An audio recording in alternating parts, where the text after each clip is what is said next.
I am ready. Go ahead. Let's go. You guys okay? Yes, sir. Okay. All right. Thank you for coming, and I'm just going to share with you a little information on the recent release of school performance scores. Today we receive our school performance scores, and as you know, it reveals gains and areas of focus for all of the school districts. In Caddo Parish, we're proud that one of our schools, J.S. Clark Micro Society, exited AU status this year, one of only 2 in the state. 19 schools in our district are in various stages of academically unacceptable status. Of those six showed improvement over the previous year. This is the first year, mind you, for alternative schools to be included in the accountability process. And for us, that includes 4 schools. We recently received information just earlier today, and we're continuing to review that information. However, we can clearly see that there are areas of tremendous concern at several of our schools with unacceptable accountability scores. The bar is continuing to rise. We can't change that. What we can change are the things that we are doing that are not producing positive results. The department recently raised the minimum required performance scores from 60 to 65, resulting in an additional 5 of our schools falling under the AU1 category. In 2012, the bar rises again, and the minimum jumps to 75.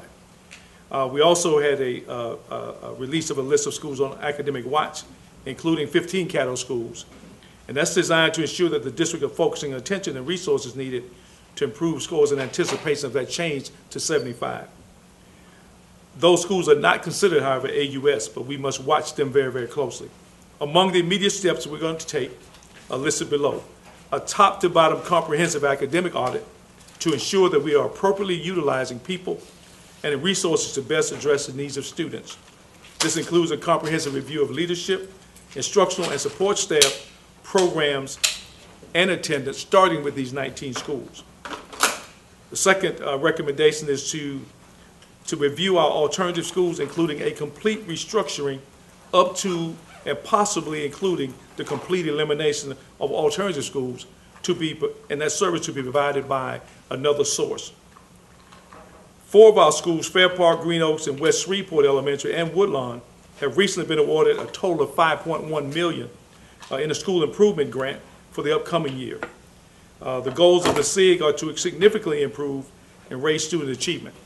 What is really significant about this is that there's a domino effect on using what we gained from this grant that will cascade to our watch list schools first and the rest of our schools as well.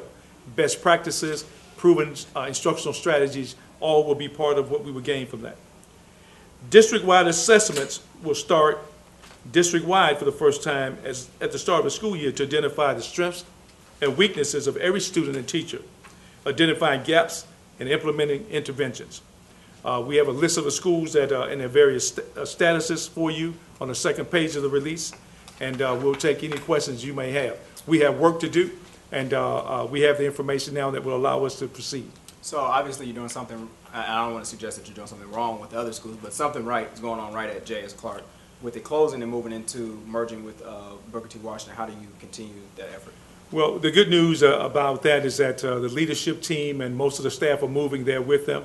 And Booker T had also showed gains last year. It's just a stable thing this year. So we think that consistency of leadership and consistency of moving forward will continue with Booker T. Washington. So we look for great things from them. And what are you doing at that, or what were you doing at J.S. Clark? Well, J.S. Clark, a lot of time monitoring classrooms and instruction, a lot of individual attention to students' skill levels, reading, mathematics specifically, great community partnership, great monitoring by the state under our MOU with the RSD.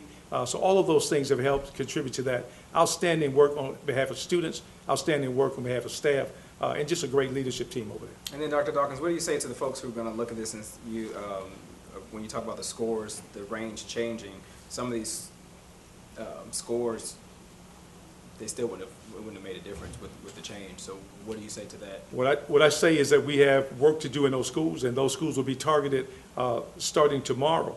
I have a meeting with high school principals tomorrow, middle school principals the next day, and elementary in the next week or so. That will be the topic of our discussion. We have work to do, and we certainly, in some areas, we have an awful lot of work to do. and and we will make the hard decisions to move us forward.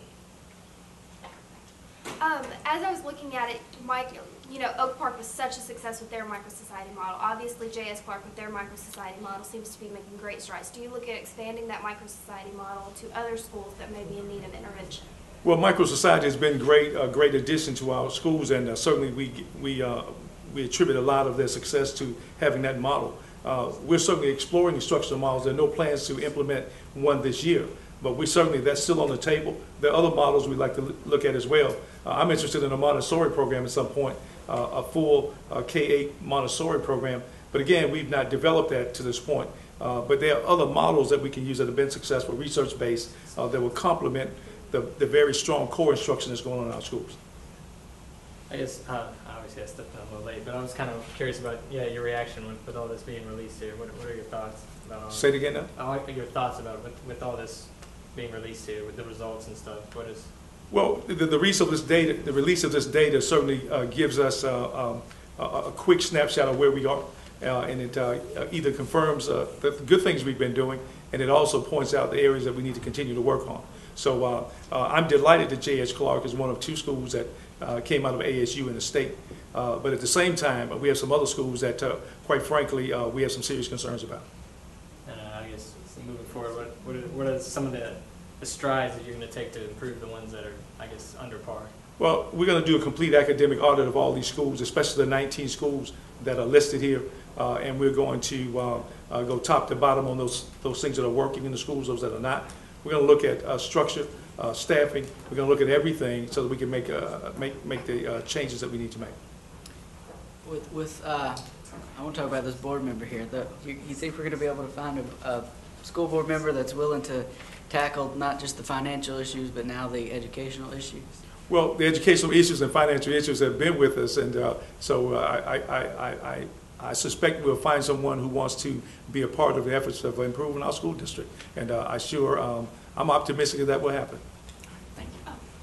Oh, I was just going to ask about the alternative schools. So with them being into play now, how does that make you feel as a superintendent to know that that's coming into the horizon now, where it's never been on the table before, to have them in the accountability system? Well, as you know, the alternative schools were created to serve some of our most challenged students. Mm-hmm. And quite frankly, there's some great things going on in some of our schools, but we have one school whose score was, quite frankly, pretty abysmal.